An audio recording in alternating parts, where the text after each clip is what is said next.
Welcome to the virtual educational series with MySecurity Media.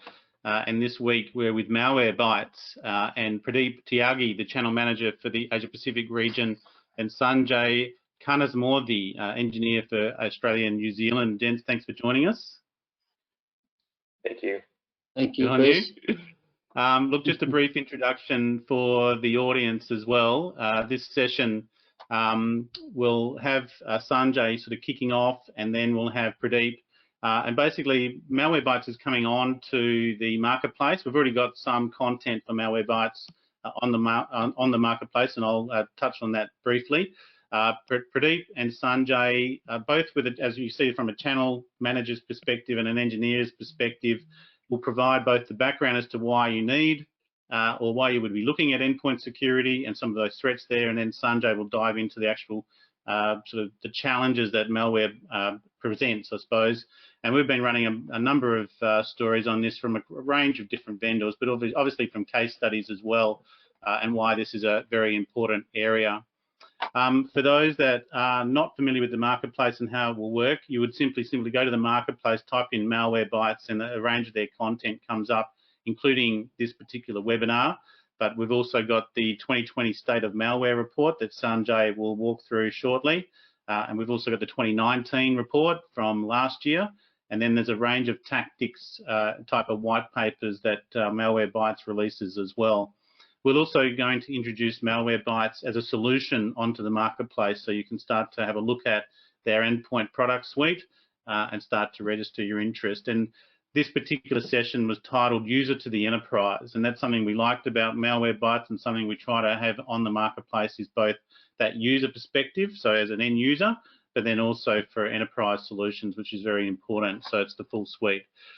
The format for today, as normal, if you've got a question, then please raise your hand. There's a little button there on your little menu, but otherwise we'll run a Q&A following the presentations. So gents, I'm going to hand over to you, and this is always the next challenge in our webinar series. Sanjay, I'm going to hand over to you if you're ready. I am. And you are ready, and here it comes. So ladies and gentlemen, Sanjay, I'm going to say his name properly, Kanesamoorthy. It's a great surname. Thanks. Well done, and thank you, Chris. All right. Hopefully you can all see my screen and hear me. Great. Wonderful. All right. My name is Sanjay, as Chris said, and I will be taking you through the first half of endpoint security, and the second half will be delivered by Pradeep. So the agenda, I will be covering state of malware. As Chris said, the report is online, but I'll just like to highlight a few things for you good people here, and then Pradeep will take on the building cybersecurity resilience side of things. All right, so I was on a call this morning with a customer, a frantic one, unfortunately. They were infected, and this is a typical day and a typical call. But you know, COVID, the situation right now where we are in, with everyone being in lockdown, that was most of the reason why they were calling us. Okay, so what they were telling us was when they were in their offices, everything was fine because they had control of the firewall, etc., etc. But now people are going home and trying to connect. Somebody somewhere downloaded something, and then that spread internally. So a typical call with a customer might be, okay, oh no, we're infected and we don't have an antivirus. But this morning, that customer already had an antivirus, and I'm not here to name and shame or anything like that, so I won't say the name. But essentially, it said it picked it up after the fact and said, "You have been infected, but you know, but not much more than that." And unfortunately, it was ransomware, so he's lost quite a few files, and the next couple of weeks he's going to be sitting there re-imaging them. Okay. So you know what ransomware is, and hopefully you know what it does. It's something that's going to sit on your computer through whatever means and infect and bring your device down. It doesn't care if it's a server. It doesn't care If it's just another endpoint, the more the merrier from their point of view, from the threat actor's point of view. Okay, so this is my typical call, and I thought I'd talk about that before delving into all of this. And as you can see here, big names here. Ransomware doesn't care if you're a big name or if you're just a stay-at-home person during COVID. It doesn't matter. But the big names you might have heard is Toll Group got hit by a Mail2 ransomware. And I don't think they actually learned their lesson because they got hit again a couple of weeks later, right? Just unfortunate, that is. DoorDash, Cognizant, in Australia, we've got all these figures that have been reported, and mind you, these are the reported values. It doesn't necessarily mean they're the actual values. I mean, the actual value might be 10 or 20 times more because you're not going to report it if you do get attacked. Okay, and I saw this little statement in one of the reports. Another day, another victim. I thought that was funny. I shouldn't say funny, but I did have a chuckle because that is true. Okay, it's funny because it's true. And the government, WhatsApp malware, all of these things are just going around. So let's see what's been happening out there, right? These are all our results that we have published in our blogs and everything. So we do this every year. So in 2018, this is what we saw. In 2019, this is what we saw. In 2020, when we publish this later this year or early next year, you're going to see some interesting results because a lot of people have been working from home. So we might see things go up, and I think it is going to go up considerably. You can have your firewalls, you can have your proxies, but at the end of the day, it's your endpoint that is the first point of call. If you're sitting in your office and you're protected by a firewall, great. By proxy, great. But what if somebody comes in with a USB drive? Or what if somebody clicks on an email in an office environment? That's great. But if you're going to be scanning every single file in a USB the minute they plug in, it's going to take a lot of effort. It's going to take a lot of time. Okay. So yeah, and this is why these numbers will be improving. When I say improve, I mean go higher rather than improve for you. So what we saw is overall in the business side of things, there's been a 13% increase as far as detections go. In the consumer side of things, there's actually been a decrease, right, in detections. So that's interesting. Maybe what you might see is, okay, they tested it out in 2018 on the consumers. So, and then in 2019, they decided to move up towards the business side of things. And overall, it's like a 1% change when you consider business and consumer, right? Okay.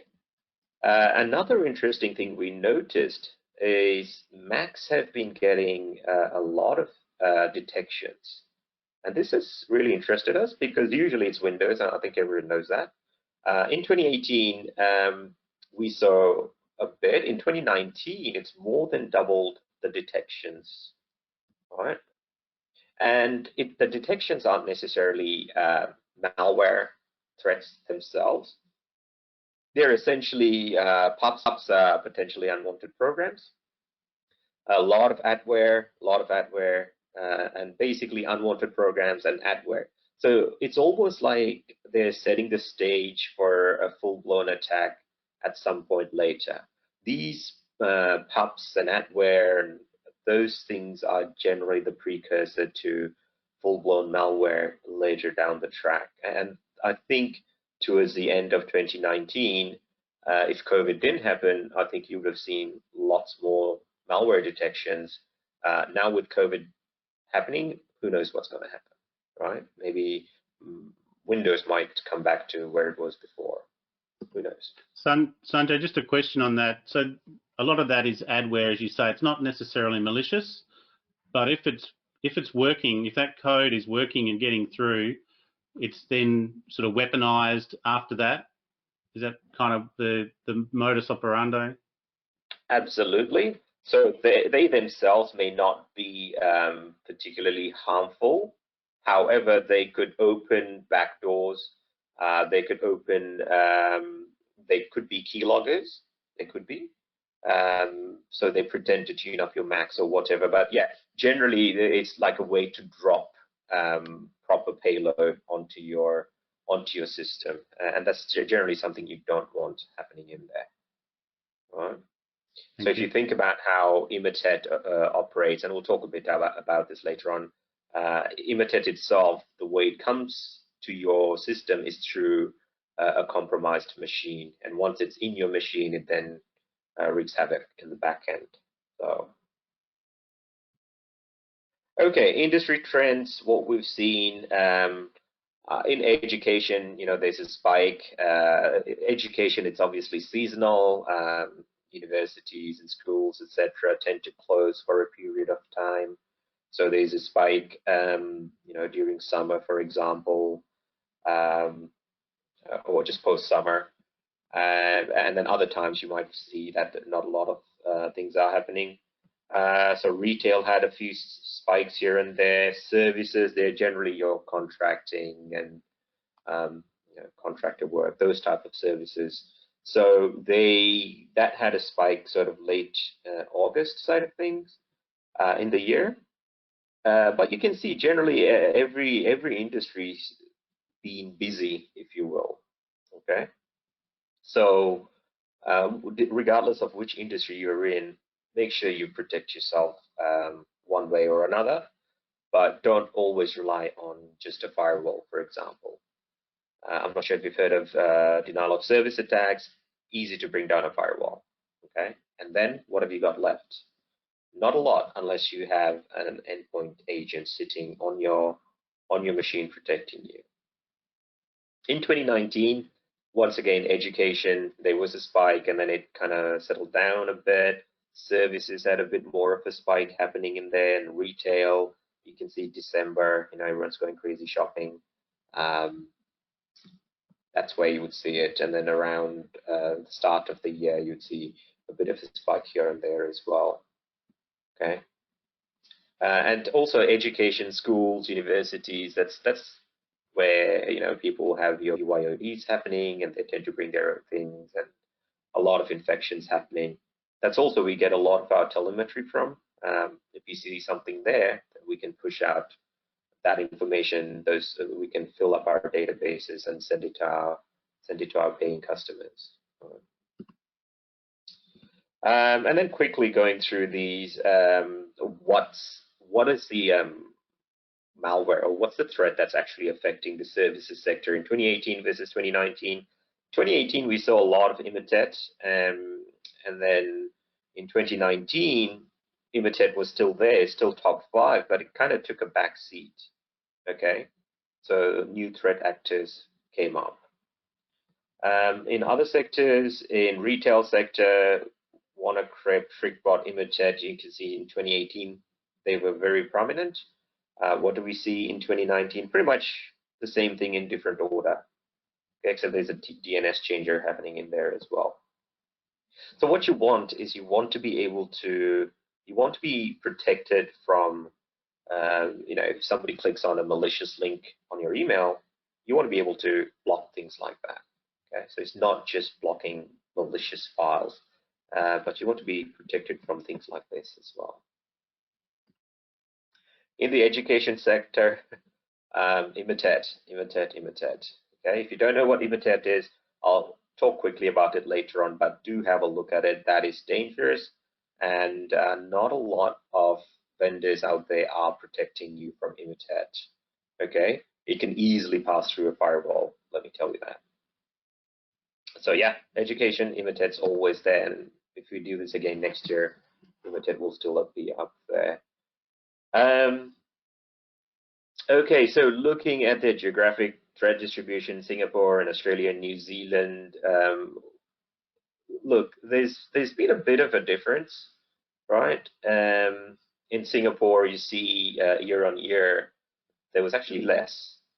And in Australia and New Zealand, we are detecting less and less of these things.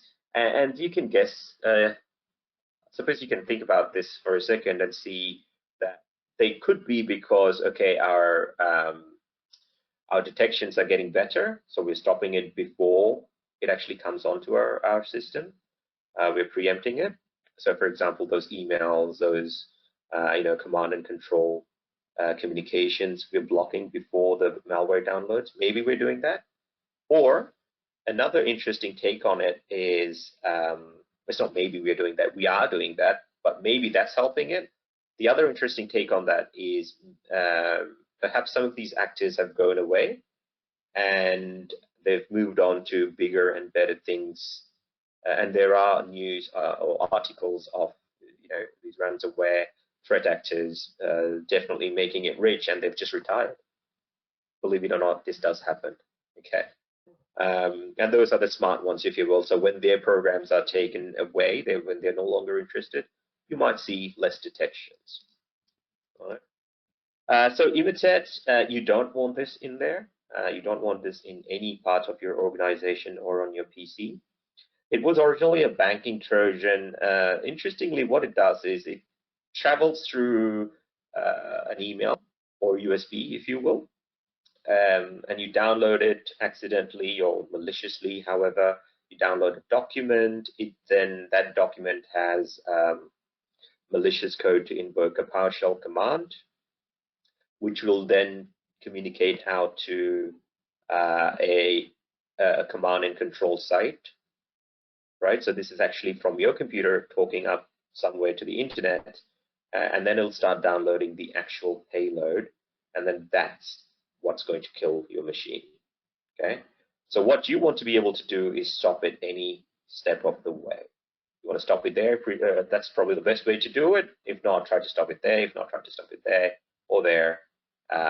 If it's here, look, we can stop it, but not everyone can. And you want to try and avoid this happening as much as you can. As you can see in the up till March 2019, Imitet has had a bit of activity, and then it kind of settled down for a while. Maybe once again, people just got Malwarebytes on their machine or some other vendor, or the threat actors just stopped for a while and then started again later on in the year. Maybe they were on holiday, who knows. So notable attacks in 2019. So Victoria, that's a state here in Australia, for those people not part of Australia or New Zealand. A lot of the hospitals there, right, they got ransomware through Imitet. So that was not very good, but it does happen. And where you can see all these like Grand Crab, those guys obviously are the ones I'm talking about, where after they made their money, they basically took a break, and some people say they came back up as a Ryuk. May or may not be true. So they retired Grand Crab, and then some of the actors came back and created this ransomware called Ryuk, okay, which then went crazy towards the latter part of 2019. Sodinokibi, look, as a systems engineer, I tend to infect myself with all of these, and they're all bad. But yeah, Sodinokibi was particularly bad just compared to Ryuk. Actually, both of them were very, very bad in that the amount of damage they did in a very short period of time. But I was able to roll back based on the product I had sitting on my machine. But if I didn't have that, I would have to re-image my entire machine. Okay, so last slide before I pass it on to Pradeep. Predictions, what do we see? What do we think is going to happen? Ransomware attacks will continue at a more rapid pace. And this year is like a bonus for the threat actors because everyone's more working from home and a bit more relaxed, if you will. So this is just going to skyrocket, all right? So I'm going to get more calls from customers going, yeah, we need your help. The return of investment for ransomware, it has been proven. So lots of people are making money as ransomware as a service. That's a thing. Look it up. Okay. New families are being developed and focused on business breaches. So they kind of moved on from everyday home-based users. As you can see from the results, like there have been some less detections in 2019 compared to 2018, but businesses have gone up. All right. Multi-stage attacks, as you saw in Imitet. So it wasn't just like, okay, here's an email and then you download the payload and bang, it's there. No. It's download, click on an email, and that will then open up PowerShell and then do other things, and then we go and download the malicious payload, right? So it's hybrid multi-stage attacks. This is good for us from an antivirus point of view or anti-malware point of view, because we'll try and stop it pretty much at any different stage, and we can block it rather than at the very end stage. Exploit kits. So these things, they were big in like 2015 and early 2010s. But then in 2019, we actually did see this increase as well. Okay. So Chromium-based browsers, this would be particularly a problem in Chromium-based browsers. That includes Chrome. If you look at Microsoft Edge, the latest version is Chromium-based. So that's now susceptible to that. And then lots more fileless malware attacks. So be very careful when you are choosing a antivirus or anti-malware agent, because a lot of them are file-based detectors only. So Imitet was fileless, which was why a lot of it went through. Okay, if you have any questions, I'll take it towards the end after, or feel free to send a chat. I am now going to make Pradeep, if you're ready, I will make you the presenter.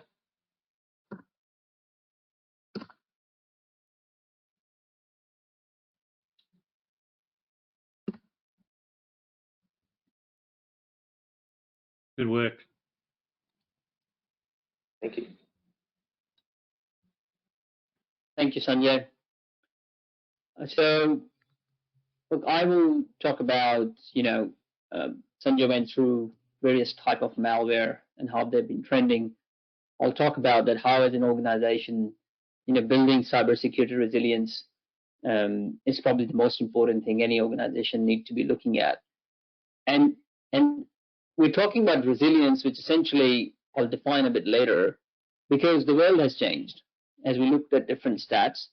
And what everyone is realizing and is waking up to, if not already, is that under attack is sort of the new normal. And if anyone has any doubts, then you look at all the data breaches, the news, the rules and regulations being put by authorities across the globe. So just like we have security for our nation through different layers, from immigration to customs to police force and our homes, same is the approach we need to take in our cyber world. And therefore, assuming that if under attack is the new normal, then how do you build resiliency against it? So resiliency essentially is about not just being able to prevent, and that is a key component of it, so being able to prevent and protect, but also being able to rapidly respond and recover should and if when something goes wrong.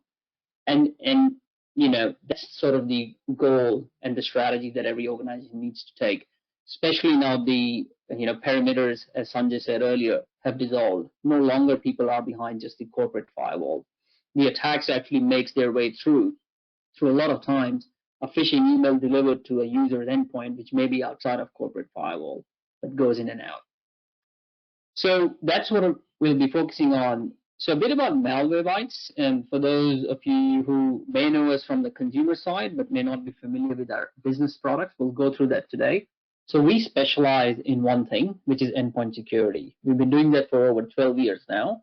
And what that essentially means is, as a company, a good 1/3 of our profits go back in improving one thing only, which is helping you secure, whether you're in or outside of the corporate firewall, helping you secure your endpoints.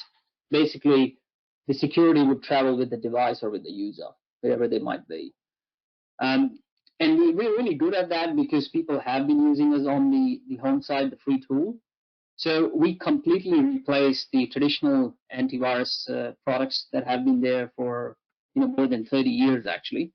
And in fact, how the company got started, if you guys haven't seen the video of our founder, his mom's was a small business and they used to have a traditional AV, which basically an attacker or a hacker breached through it. And he was told to fix that computer because he was playing games on that machine at the time and his mom couldn't serve the customers and whatnot. So we completely replace the traditional AVs with our artificial intelligence powered security and would like to believe that we are unmatched. And I'll show you some stats, share some stats on that in addition to what Sanjay has demonstrated today. So going back to my original topic of building resiliency. So one of the main things we all organizations are looking to tackle and build resiliency against is ransomware. So how do you build resiliency against ransomware? What does it look like?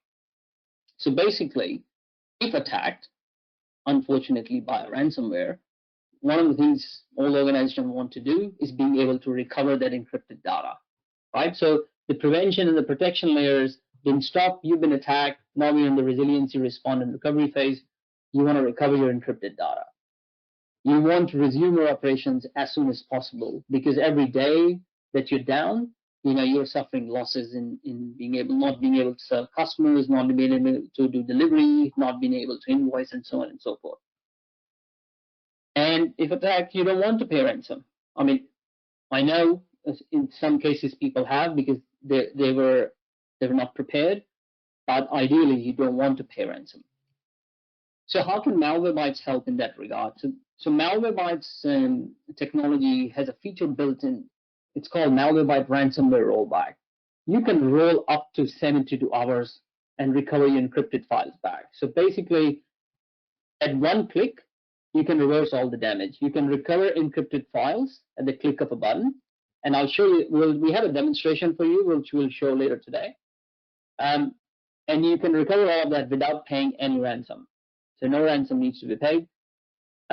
You definitely need to have a proper DR and backup strategy, but one of the things we are finding specifically when it comes to ransomware type of disasters, because disaster can be natural or man-made, if it's a flood and fire and whatnot, then different story. But in ransomware incidents, as the backups are being taken, if your backup solution does not already have, ability to make sure that the backup being taken does not include precursor of ransomware or malware, it was not already in there before it exploded. And sometimes a lot of vendors do have it, but you have to pay a lot off that. With our ransomware rollback technology, we have a patented just-in-time backup, and all our backups, when you click and restore, they are guaranteed ransomware free. And you therefore, at the click of a button, can resume your operations fast backup. So at the end of the day, essentially what it allows you to do is save money, time, and reputation, and gives you a peace of mind that, hey, look, should a ransomware does attack, I have resiliency built against it. Another thing you want to build resiliency against, because not all attacks are ransomware attacks. Emotet, when it started off with a banking Trojan, stealing your banking username and passwords. So what you want to build resiliency against is the spread of the malware, what I would call like a malware pandemic, similar to what we have right now. Something that comes in and spreads laterally very fast. And what we've been hearing, and it's the same thing in the cybersecurity world, how do you build resiliency against a malware pandemic is isolation, isolation, isolation. You want to be able to isolate those infected devices or machines as quickly as possible. So Malwarebytes have a technology which is again part of our solution included in our EDR product. It's called Endpoint isolation that gives you the ability, granular ability to isolate the process, the user, or the whole machine from the rest of the network, again from cloud at a click of a button. Because we all know ransomware or malware is not there to target just one machine. It may gain a footprint from a user device, but what it wants to do, that it wants to spread, target your servers, your backup system, everything. So what you want to be ensuring is avoid malware from spreading and taking the whole of organization down. It may have taken the finance team down or the accounting team, but you certainly don't want the whole of organization to go down. So with the endpoint isolation, you can remotely, because it's all cloud managed with a fully rollback access control, especially in current work from home scenarios, you can isolate those staff machines or staff working from home or servers, whatever it may be. And even if your IT admin is quarantined working from home, they can still manage all of that and quarantine or disconnect those infected devices. So at this point, I would like to show you a demonstration of ransomware rollback and isolation. There's a video with some audio. I hope it translates through properly to you. So Chris, could you help me with the video, please?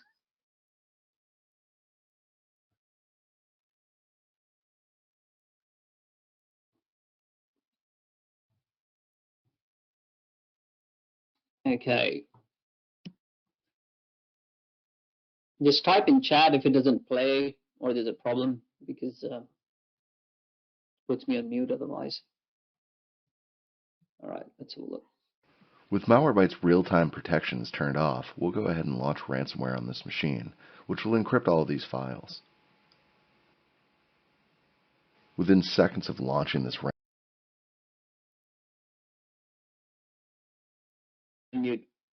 Were people able to hear this, Sanjay? I'm just checking before I come. Okay, perfect.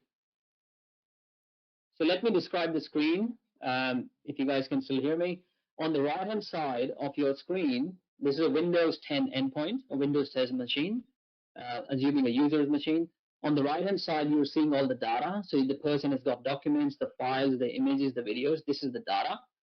On the left-hand side, what you're looking at here is essentially ping command going on. For those of you who know ping, that shows that this machine is actually connected to the network right now. So if a ransomware or malware was to come in, it is connected to network and it will spread. So the ping is working, so the machine is connected. Now we will deploy our ransomware live. We have turned off all our prevention layers on this to show the demonstration. We will deploy the ransomware. It will encrypt the files. So if you listen to the audio, it sort of explains itself. So I'll display it now. Within seconds of launching this ransomware, we can see we've lost our documents, our music, our pictures, our videos, and this machine is now compromised. We can also see that they've gone ahead and changed our desktop wallpaper. And they've left us a lovely message letting us know how we can pay the ransom. Since we are running endpoint protection and response on this machine, we do get an email notification letting us know what's going on. From these emails, we can jump right over into our management console and look a little bit deeper into the suspicious activity. As we click into the threat, we're able to get more details. What's the process graph look like? Why did Malwarebytes find it to be suspicious? In this case, shadow copy was deleted, and there was ransomware activity. Moving down into the process graph, I'm going to get more information about how long this attack has been occurring. What are the different processes that are currently kicking off? In this case, I do see files were renamed. Get more information about what happened to those encrypted files on my desktop. As I look through these files, I can tell that this is an active threat. So now I want to go ahead and figure out, well, who is this? In this case, PC Finance 03. Now, is this going to be an isolated incident, or is this going to be a group of machines? So I'm going to go ahead and filter down to my financial department. I can see they're all displaying this suspicious activity. To keep this threat from spreading any further, I'm going to go ahead and select these machines and then isolate them. When I go and isolate, I could either lock the end user out of their machine, I could block new processes from spawning, or I could just block their network communications. Clicking yes will send this command down to the machines, and then I can verify that they're isolated via the icon in the management console. Now that I know that these machines have been isolated, I want to go about remediation. I want to remove the threat from the machines, and I want to go ahead and bring the files that have been encrypted back, utilizing our ransomware rollback cache. Now that the remediation task has been sent down to the machine, we're going to jump over there. I'm going to see the connection out to google.com and also our local gateway fail as that network isolation takes hold.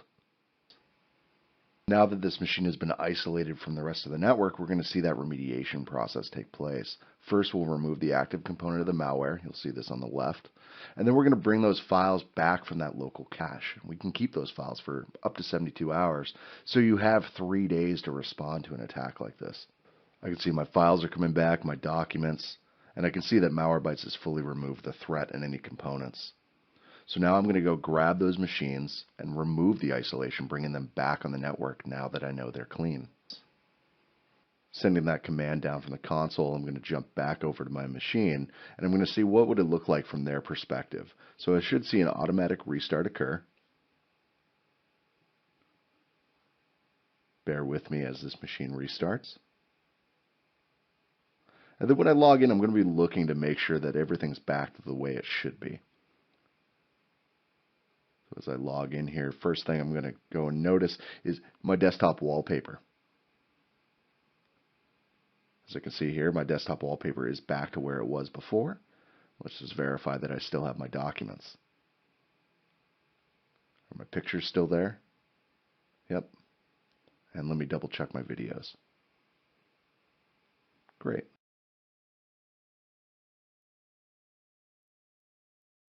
That's it for the demo. Chris, could you please help me back to my presentation?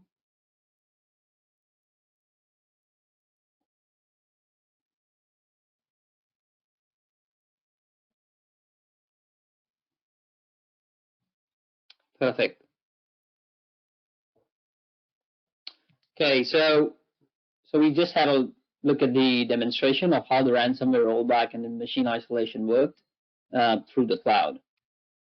So just summarizing that, and then we talk about resilience, being able to respond from an attack. These are some of the key capabilities you need, and Malwarebytes obviously include this. But if your current solution does it, then that's great too. So now I'm going to switch gear. We looked at how you respond and recover. As I mentioned in the beginning, though, a key component of that is also about preventing. The more you prevent, the easier it is. We want to reduce the amount of incident response we have to do. So when it comes to prevention, I think one of the most important things to understand and look at is you need a multi-layered prevention approach. And Sanjay alluded to it, that there are, in Emotet attack phase, there were multiple stages, and if you could stop it at any stage, then you would have essentially stopped that attack. So this slide here talks about the layers in our technology under the covers. So if you pay close attention, or if you can read through it, the last 3 layers, which were in green, endpoint isolation, ransomware rollback, remediation, and also suspicious activity, we just saw a demonstration of those response layers. But there's about 7 layers before that, 6 to 7 layers before that, which are all about preventing the attacks through a multi-layered approach. And we can talk about it in detail, how each layer does something unique, but the layers in orange are there designed to stop zero-day, unknown, never seen before type of attacks. They're not signature-based. So we have 5 layers, and 2 of them are machine learning and ransomware dedicated layers, and a few others. And that's how we sort of provide much superior prevention and detection of attacks in real time. But if something was to go wrong, then we do provide the rollback and other capabilities. I would like to show you, we publish a live map of what are the threats that we are seeing across the globe in real time. And it's a really interesting map to see. So I'll probably switch to my browser here. So hopefully all of you can see that. This is a live map that we publish of the threats that we are detecting on machines across the globe in real time as we are looking at the map. Where an existing AV was already installed, but when they ran Malwarebytes, because obviously had some suspicion, we detected the threat and we cleaned it. So for example, if I just point to any of the yellow dots here, in Ringwood, they were running Microsoft Defender, and we picked up a threat named malware.malform1. If you want to know about that, what that particular threat does, you can Google and you can arrive to our blog. Same way, if you just point to, one of the maps dots here, somewhere in Switzerland, somewhere in Germany, again, Microsoft Defender. This is North America. And, this sort of proves our multi-layered and the fact that we focus and solely specialize on improving endpoint security. On the right-hand side of this map, I'm not sure if it's readable, but what you're seeing is a tally of the AV that was installed on the machine that we clean, and this is stack ranked. So this order changes, but what we find is Microsoft Consumer, which is essentially Microsoft Defender, is usually always at the top because most machines, in a lot of cases, people rely solely on that. So that's an interesting thing to keep in mind, why you need a multi-layered pronged approach. So I'm just going to switch back to my slide here. There's a big number you see on the screen, 253 million. Think about what you could guess this number would be, but essentially I'll give the answer. This is the number of endpoints we remediated in a single year where an existing AV was present and we missed the threat, but we detected and cleaned it. There's another larger number up on your screen, so 1.8 billion. That is number of endpoints roughly we scanned in a year through the tool that I just showed you on the map. And essentially that translates into about 57 scanned and detections per second. So every time I click a finger, we have scanned or cleaned 57 machines, part of that. Now, this big data telemetry is what makes Malwarebytes unique. We get about 500 to 1 million downloads of our free remediation tool, and that powers our big data, which protects our customers and all the users out there by detecting the threats that are being missed by others. So about 3 million, what I would say, is failures of some other AVs we clean up every day. And this allows us to give you a technology which is sort of best known for remediation and protection out in the world. What you see on the screen now is I wanted to show this statistics and threats for our region, Oceania. So as we are cleaning machines in real time, as I said, over 3 million infections are cleaned every day. I took this yesterday from our big data portal. In the last hour when I took this yesterday, what are the top 7 malwares we are seeing? And then over 1 day period, which was yesterday, second column, over the last 7 days, and then over the last 30 days, what are the top trending malware, top 7 malwares that are trending in our region that we see? And over a period of whole year, it helps build also the malware report. A lot of that input goes in there. But where this is useful that we can see live trends as the threat may be going up and down in different regions. We can help customers be more aware and say, hey, do you know what the hack tool KMS is? And you can go to our blog and read about it. Are you sure you're protected against it if it was to come into your environment, right? And being prepared and being aware helps. So we have that live on an hourly basis as well at our end. Then we can also show comparisons. If you, for example, this is a comparison of what are we seeing on the machines in the last 13 weeks that had Microsoft Defender as their primary AV installed on the endpoint. And these people who ran Malwarebytes, what did we find? So we found about 1 in 4 machines, roughly almost 1 in 4, 24%, we detected some type of malware infection. And then you see categories. There were Trojans, spyware, backdoors, rootkits, and ransomware. As Sanjay mentioned previously, some of them are really nasty, like Trojans and ransomware and exploits, but some of them are just putting backdoors. So they have not exploded yet, but what will happen is over the coming weeks, if you have a backdoor, you're more likely to get attacked. So we have this comparison against what we're seeing on Microsoft Defender machines, but we can help share this in a one-to-one setting with any other AV vendor that you want to see a comparison with. Again, this is just the same last 4 days, 7 days, 30 days, but this time purely on Microsoft Consumer, the Defender version. The early one that I showed you was across the board. So I'll just, coming towards the end of my presentation now, in terms of Malwarebytes Solutions, the one on the extreme right-hand side, which is Malwarebytes EDR, that's the one that includes the ransomware rollback, the machine isolation on all of our layers that you had a look at. The one in the middle, which is our endpoint protection solution, that gives you all the prevention and protection layers, but it does not have the respond and recovery layers of last 4 layers in green that we had a look at. So if you do have a respond and recovery technology in place, and you're looking simply for a purely superior protection and prevention, then you can look at our product in the middle, endpoint protection. But if you want the full suite, then EDR is the way to go. And majority of our customers basically go for EDR. The product on the extreme left-hand side could be a complementary to any of your existing AVs that you have, so you don't need to necessarily replace it. But that's our malware detection and remediation or cleanup engine, which is patented again. So you could have your primary AV, whatever it may be, sitting and trying to prevent attacks. But if it does miss something, then you can run a Malwarebytes scan scheduled on a nightly basis or 4-hour basis, however you want. That hey, if everything is missed through the day, and if you do have alerting mechanism, you can trigger to run Malwarebytes on that machine and clean up that machine thoroughly.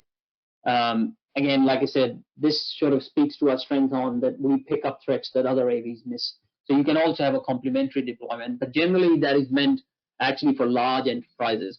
For small to mid-market type of enterprises, we find our EDR solution, single managed console, everything done from all central point makes life very easy, and that's why they go for that.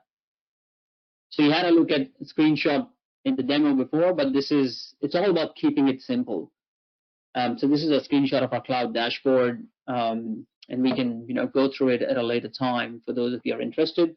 But the main focus is as a company, when we build our products from ground up, and because we have consumer heritage or home user heritage as well, there are 2 parts to our business: the home use, the retail, and the business use. So any products that we build from ground up, ease of use is at the top of our mind and design. And that's how the EDR products are built too. And with that, I think I've come to the end of my presentation. Great. I'll hand it over to you. Thank you very much, and thank you to Sanjay too. I'll grab that back and keep with monitor 2. Look, thank you so much for that. And again, it's always good to that. Hopefully, wasn't too much of a sell, but I think again from Sanjay's perspective, just that what malware is and sort of the heritage of malware and where it's coming from, and then the ultimate weaponization of that into ransomware. And as the gents mentioned, we're hearing about this every day. I think even our newsletter today was ransomware is the new normal in terms of the threat landscape. So look, thank you very much. There will be a video available of this session, and we'll continue to have Malwarebytes on our channels as we move forward. So thank you, Pradeep, and thank you, Sanjay. Just stay on there as I walk through what we've got planned over the next couple of weeks with MySecurity Media, week to week. So next week, we have a session on encryption with Encipher, and that is on June 3. So we're not going to do our webinar on Tuesday. We're going to move that on to June 3 during midday as well. So that's 11 o'clock Australian Eastern Standard Time for the audience and anyone who wants to dive into encryption and what you don't understand about crypto can hurt you. So that looks like I'm looking forward to that particular session. I've got to practice with that on Thursday. Just to follow up from last week, we ran security technology for COVID-19. That video now is available on MySecurity TV, and it's been one of the more popular sessions as well. So that video is going strong. That was with CR Kennedy, TDSI, and DroneSec. For our podcast episode, we've just just on Friday did a catch up with an analyst in Singapore for Canalys, just looking at the channel network for the technology sector in Asia Pacific, and just that was update number 2. It's our 3rd podcast in that series, and we'll continue with Canalys, just getting in their observations of the Asia Pacific and how the technology sector has been impacted, and particularly around the Chinese and US trade conflict at the moment as well. Some other sessions, we can maintain our partnership with the Cyber Meetups and Shemaine Tan. I can't keep up with Shemaine, and so it's best to just go to the marketplace and just put in cyber risk leaders. We've got a mega C-suite on. I believe that's on this week. And then she's also started a virtual book club. And again, that's with the Cyber Risk Leaders book. I think that's here. There you go. We're proud publishers of that. And now she's doing the series going through with the authors, and they're all leaders in their own right and part of the C-suite. So dive into that. And again, videos and podcasts are available from those. Just finally, we have been running with AWS Marketplace and SANS their on-demand webinar for how to design a least privilege architecture in AWS. That maintains, but it's an on-demand webinar. So if you want to dive into least privilege architecture, that session is available. And to finalise, as I mentioned, this session will be on MySecurity TV. There's a whole virtual educational series library now of all of our previous sessions. We cross the entire security domain, both physical security, electronics, and also cyber security.